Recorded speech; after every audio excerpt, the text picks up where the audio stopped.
संघ प्रदेश के लोकसभा चुनाव में कांग्रेस के प्रत्याशी केतन पटेल ने आज बड़ी जोश और जज्बा के साथ दमन में अपना प्रचार शुरू किया। केतन पटेल ने अपनी अर्धांगिनी अमी पटेल, दोनों बच्चों, सभी समर्थकों और माताओं बहनों का आशीर्वाद लेकर अपने निवास स्थान डाभेल से दमन में कार रैली निकालकर अपना कैंपेनिंग शुरू किया।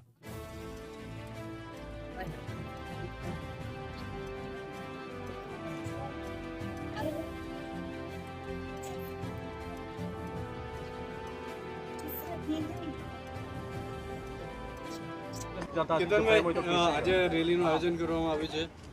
કયા કયા અહીંયા આગળની સમસ્યા અને એના પ્રમાણે બધું રેલી કરવામાં? સૌપ્રથમ તો તમામ મીડિયાઓનું સ્વાગત છે અને રેલીનું શેડ્યુલ તો તમારા પાસે આવી જ ગયો હશે, પરંતુ આજે ડાભેલ ચેકપોસ્ટથી પાછા ડાભેલ ફરશું, એટલે કે અહીંયાથી કચ્ચીગામથી પટલારા, ઝરી, મગરવાડા અને ત્યાંથી પરિયારીથી દમણવાડાથી મોટી દમણ માર્કેટ, પછી પાછું રાજીવ ગાંધી સેતુથી નાની દમણ અને આખું દમણ ફરશું, ભીમપોર થઈને પાછા દુનેઠા અને વડકુન થઈને ડાભેલ આવીશું. કેતનભાઈ, જે હાલમાં અહીંયા જે સમસ્યાઓ છે તેને કઈ રીતે આપણે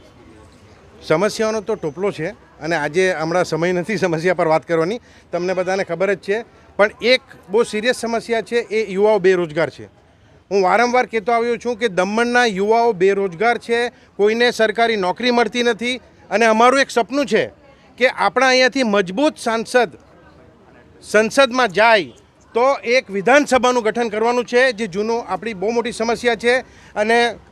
વિધાનસભાનું ગઠન થાય તો જ આપણા અહીંયા ચૂંટાયેલી પાંખ અને જનપ્રતિનિધિ જે હોય એને પ્રતિનિધિત્વ કરવાનો ત્યાં મોકો મળે અને આપણું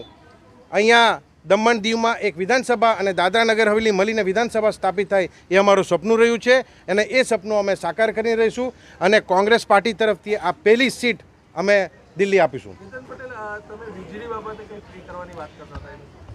દમણ દીવ અને દાદરા નગર હવેલીમાં 98% વીજળી ઉદ્યોગો વાપરે છે, 98%, 98%, અને માત્ર 2% જે વીજળી છે એ આપણા અહીંયા લોકલ આપણા ખેડૂતો અને રેસિડન્ટ્સ વાપરે છે.